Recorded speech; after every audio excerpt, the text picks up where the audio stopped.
الإسلام كليلوቹ ከሚለየው ወሳኝ አንኳር የሆነ ነጥብ አላህ ዘንድ እውቅና ያለው እሱም ስለሆነ هذا الدين دين الإسلام دين الفطرة ተፈጥሯዊ ሃይማኖት አንድ ሰው ሲወለድ በተፈጥሮ ይዞት የሚመጣው ሃይማኖት እስልምና ነው يقول النبي صلى الله عليه وسلم كل مولود يولد على الفطرة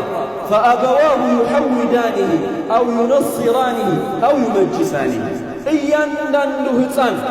ከእናቱ ማህፀን ሲወጣ ወደዚህ ምድር ሲመጣ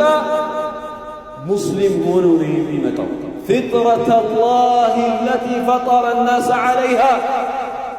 الله የሰው ልጆችን የፈጠረበት የሆነው ተፈጥሮ እስልምናን አስይዞ ነው አላህ Subhanahu Wa Ta'ala የሚያመጣው ወደዚህ ምድር የኛ ዲን ዲን الإسلام ተፈጥሮ ነው ኦሪጂናል ነው ግልጽ ነው አይደል ፎርጂድ አይደለም ከጊዜ በኋላ የመጣ አይደለም ስንወለድ ይዘነው የመጣ ነው ለዛ ነው የአላህ መልእክተኛ ሰለላሁ ዐለይሂ ወሰለም እያንዳንዱ ህፃን ወደዚህ ምድር ሲመጣ ሲወለድ ከአላህ ዘንድ እውቅና ያለውን ዲን ይዞ ነው የሚመጣው ወደዚህ ምድር ከዛስ በኋላ ሙስሊም ከሆነ በኋላ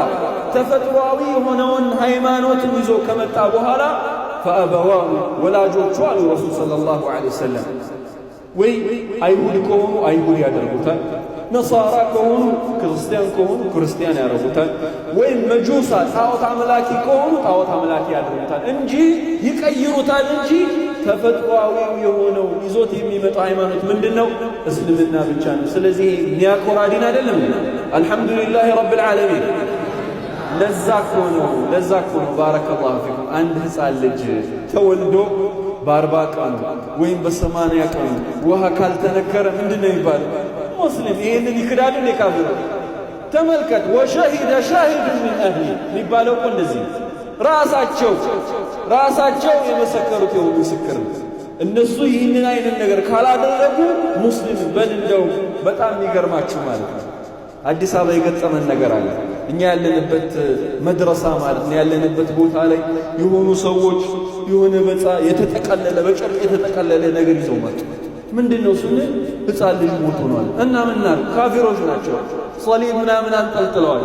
ይዘው መጡ ምን እናርገው ቅበሩልን እናንተ ጋር ምንድነው እንዴት ነው አይ ገና 40 ቀን ሳይሞላው ውሃው ሳንነክረው ነው የሞተው በሉ እናንተ ጋር ቅበሩልን መርሐባ አልহামዱሊላህ አምጡ እኛ ሙስሊሞች ተመለከታችሁ ይህ ዲን الإسلام ተፈጥሯዊ የሆነ ዲን